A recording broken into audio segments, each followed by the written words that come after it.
Welcome to the Fantasy Champions Fantasy Football Podcast. Here's your host, Morgan Colby and Rick Lemon. What's cracking like a fantasy champs? Gotta adjust my mic because I don't feel like I'm in the center of the frame right now. There we go. Mine's Morgan Colby. My name's Morgan Colby. I got Rick Lemon with me as always. Popin' Rick. How we doing? We love the Zoom delay around here. Yeah.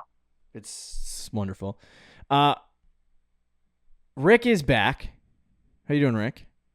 I'm doing good. Hopefully, yeah, he's doing good. How's your fantasy teams doing? All of them, not just the singular one. Overall, pretty good. I did make the mistake to start Bucky Irving in the home league, my flex spot, so that was tough. I am in a dynasty league though, where I started Mike Evans and Darnell Mooney in my flexes. It must have hurt you when Rashad White broke off that 50-yard run or 40-yard run or whatever. No, actually not really, because I knew both guys would play. I just thought Bucky Irving would. Did you see? They gave it to him on the goal line. He got stuffed twice. What a yikes, bro! Yeah, yikes. So that was tough. And then he fumbled at the end of the game. And then he fumbled later in the game.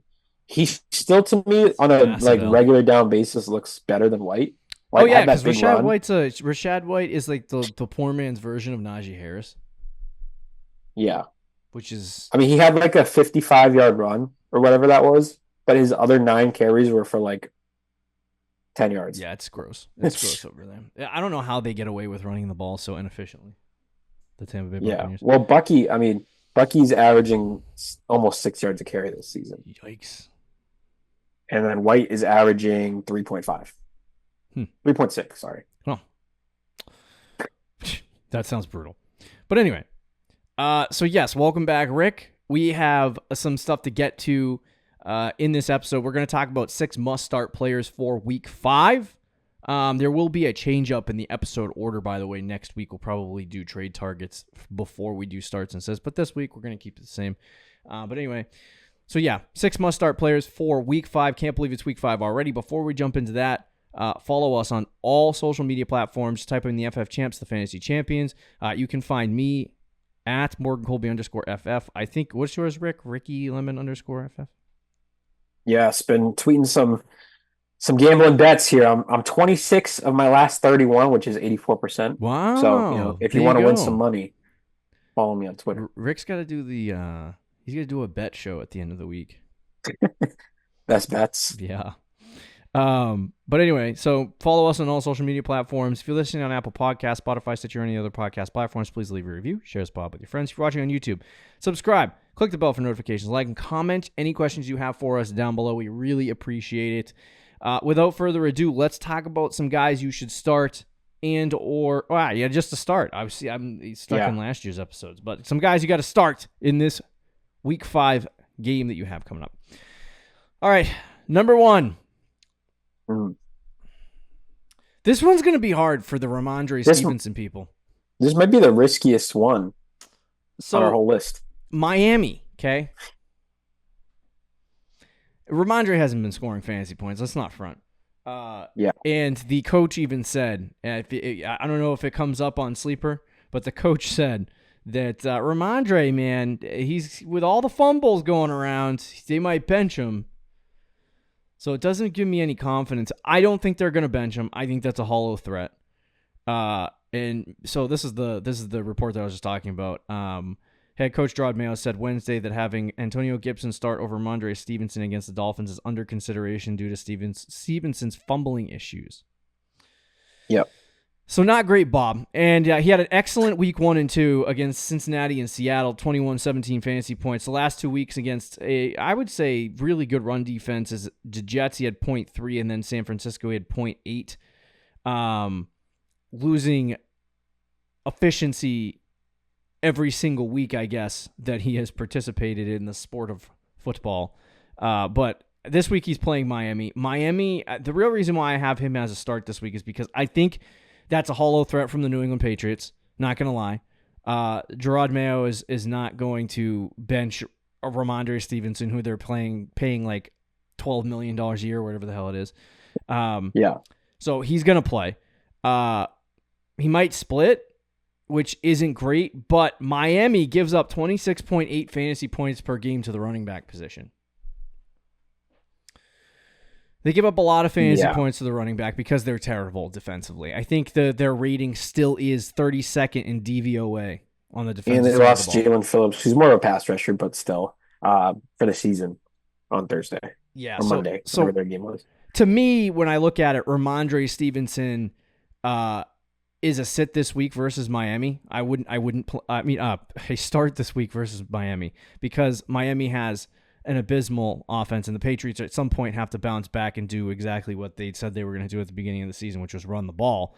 Right. If that's the case, Ramondre should have a decent day, and you'll get some good fantasy point production out of him. But Rick, what's your synopsis here on Ramondre Stevenson? How do you feel? Yeah, this one's a risky one. I think there's a lot of people that are probably sitting Ramondre Stevenson this week for the comments that Mayo made and some of the reporting about. I think there was one that said Gibson is in line for a big week. I do think Gibson could have a big week, but I don't think Ramondre is going to just like if they start Gibson on Sunday, I would not be surprised.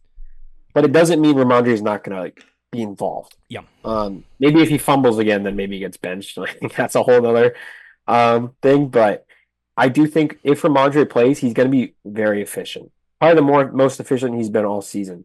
This is a game where the Dolphins are terrible. Their run defense is not good. And could potentially be the only positive game script the Patriots all season outside the Bengals game in which he had 22 fantasy points. Mm-hmm. So I think it's a game that overall as a team, they're going to run the ball a lot. And even if Gibson is more involved and, gets the first series of the game, Ramondre will still be involved, still get work, and he will probably be very efficient. So even if his touches go down, like last week, I think he had, 13 carries and 4 receptions. So he had 17 touches. Mm-hmm. If it's in that range versus the 25 plus touches, like it was in week 1 and week 2, or 20 plus touches, and it's more like that 15-17 range, that should still be good enough against Miami that he should still be in your starting lineup and you're not benching him for like some random running back you just picked up. Yeah. Yeah, I think to add to that, I forgot what I was going to say. Literally just left my brain, but yeah, start. You're not gonna add to it. Yeah, there's nothing to add to it. It's just Ramondre Stevenson. Start Ramondre Stevenson this week. You'll be fine. Yeah, I think to mention Antonio Gibson too. I think he's kind of like if they split, he could be a decent play. I know there's a lot of bye weeks going around this week, and there are some terrible dynasty teams out there. I'm tanking in one league, so Antonio Gibson's in that starting lineup for me. Yeah, I have a dynasty league that I'm not very good in. And I have Jonathan Taylor, who's out this week. I'm starting Antonio Gibson. There you go. All right, so Miami sucks. Another team that sucks at stopping the running game is the Carolina Panthers, who happen to be playing DeAndre Swift. Now, Swifty dude, he's kind of been mid, like he always is. Swift is one of terrible first 3 weeks. He's just in time for me to completely give up on the player for him to go off. And then he gets 29 against the Los Angeles Rams. So there's that. He does have this easy matchup against Carolina, and they're still giving him a plurality of the snap percentage. Like it's around 65%. Yeah. So if he's in that conversation and he's touching the ball as much as he has been the last 3 weeks against Houston, Indianapolis, Los Angeles, he has touched the ball 19, 17, and this past week I think it was 23 times. So, this is a dude that is high volume and against easier matchups like Carolina should produce. To give you before Rick takes it away here on DeAndre Swift, the Carolina Panthers give up 28 fantasy points a game to the running back position, so they're the second easiest matchup in fantasy football outside of the Buffalo Bills. Yeah, the Panthers have been terrible. And Swift really did kind of break out finally in week 4, just in time for me, as I said, to completely give up on him. I was trying to trade him in every dynasty. I actually did. I think I traded him in one, and then in another league, I was trying to trade him to you, and I ended up not trading him because you. I was like, "Oh, dude, you want Swift?" And you're like, "Let me look," and then you never looked. I never looked. You could have had him for pretty much nothing. That bro. was me backing him away. That was me backing out of the deal, in case you were wondering. Yeah, but Swift. did finally have a great game against the Rams, who the Rams don't have a good rush defense either.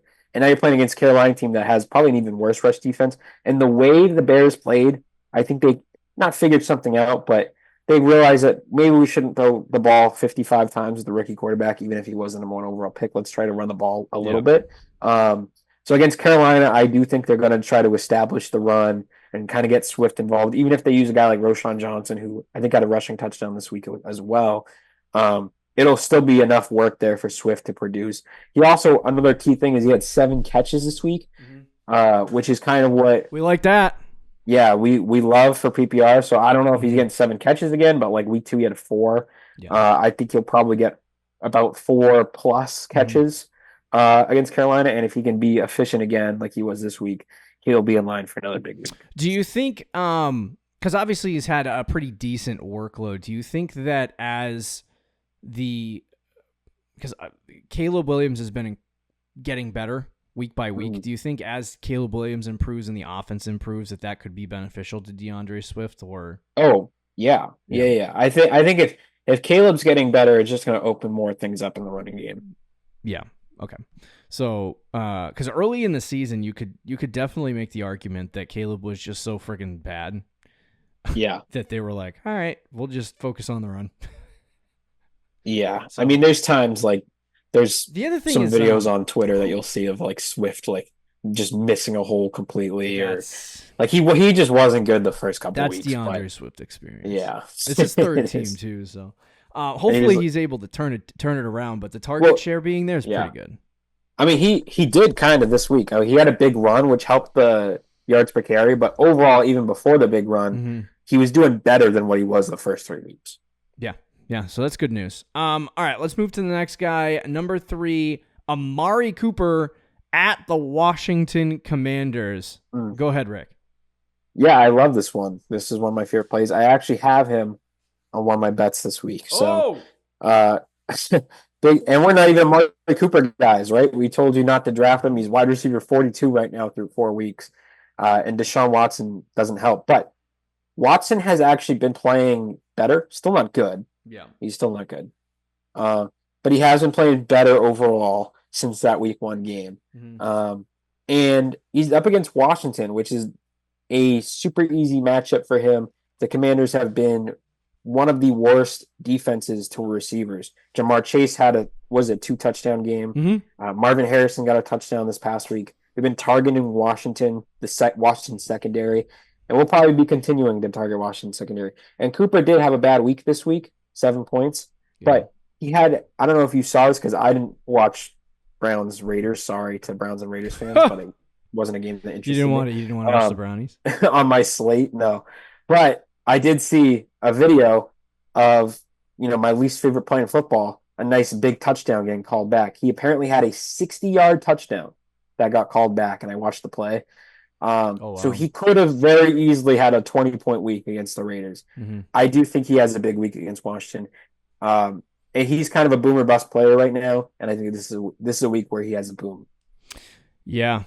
Cooper's been carrying a very high target share to start the season. Yep. Very, very high. And he almost is getting, I want to say, 9 to 10 targets a game. But his reception totals, right? I'll just go through targets and receptions for the first 4 weeks. Against Dallas in week 1, 9 targets, 2 receptions. Jacksonville, 8 targets, 3 receptions. The Giants, his best game of the season, 27 fantasy points. He had 12 targets, 7 catches. And then he had 8 targets, 4 catches. Consistent bad is consistent inefficiencies between targets and receptions on a week-to-week basis sometimes can be the receiver, but most often than not, it is the quarterback. Yeah. Who currently sucks at football. So Deshaun Watson better get it together, otherwise it's going to be a bad season for Amari Cooper. But against Washington, they're just so bad. They're freaking horrible. Their secondary is they drafted, who's that kid that right before Christian Gonzalez got drafted? Emmanuel Forbes. He sucks. Yeah. I think he's injured now too. But it's like the Commanders are just abysmal stopping the passing game. Buccaneers last night, gave up $1 million. They gave up 60 fantasy points to two guys. So Yeah. at the wide receiver position. So that makes them number one right now. But Washington in 4 games is 1 point off them at 39.1. So they are going to give up fantasy points to the wide receiver position in droves. Can I also tell you real quick? Yeah. Number 1 receivers versus Washington this year. Week 1, Mike Evans, 23 fantasy points. Sure. Week 2, Malik Neighbors, 28 fantasy points. This past week, Marvin Harrison, I think he had, let me double check, 15 fantasy points, which is the lowest total. And then week 3, Jamar Chase had 28. So 3 of the first, so each guy has gotten a minimum of 15, and 3 of the 4 got 20 plus. That's bad. That's bad, Commanders. Figure yourselves out, buzz. Yep. Amari Cooper season for this week. I don't mind. What's his name? Jerry Jeudy this week either. I don't mind him either. He's been okay on the season. Just steady Eddie getting 10. He's a good flex. He's a good flex. Decent second flex. Yeah, but he's a good play this week against Washington as well. So get Amari Cooper in your starting lineups. You won't regret it. Garrett Wilson. Now you're probably saying, what the hell? If you're not paying attention because you didn't draft Garrett Wilson, good mid. It's been the struggle bus for the people who drafted Garrett Wilson. 12, 10, 14, and 7 fantasy points. He has been also getting a high target share, but the connection really has been kind of off with Rodgers to start the season. Rodgers is actually connected more with guys that he has played with in the past. So that just frustrating. it shows you where he's at with Garrett Wilson. As the season goes along, this actually might be a great buy in fantasy football. We may need to add him to the buy show and dump somebody off that list, but because he's not bad either. But anyway, but Garrett Wilson will at some point make a connection with Rodgers, and the offense will improve to the point where I think this target share will start bearing fantasy football fruit. But he's been real bad on the season. I think there's been some considerations for people who are starting him being like, do I sit him? I wouldn't this week against Minnesota. Yeah. And it's specifically because Indianapolis has also not been great against wide receivers so far on the season. So you mean Minnesota? I mean Minnesota. I don't know. Were you saying Minneapolis?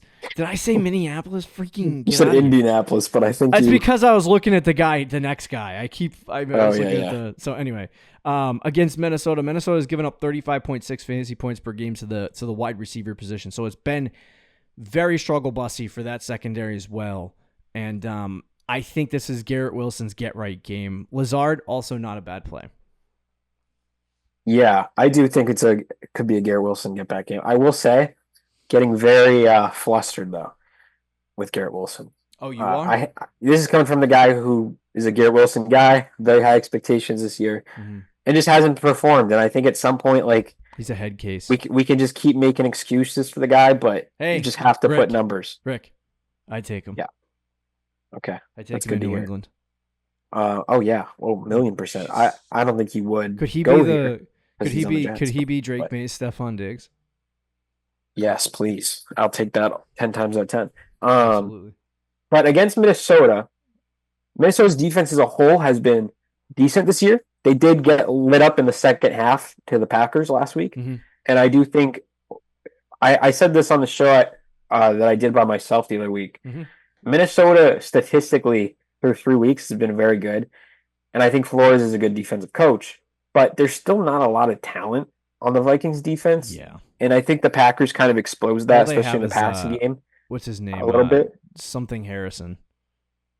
Harrison Smith. Safety. Right? Is it Harrison Smith? Yeah. I don't know. They don't really have a lot on defense, though. They don't have a lot. And they have been playing well, but again, kind of got exposed a little bit against the Packers in the second half.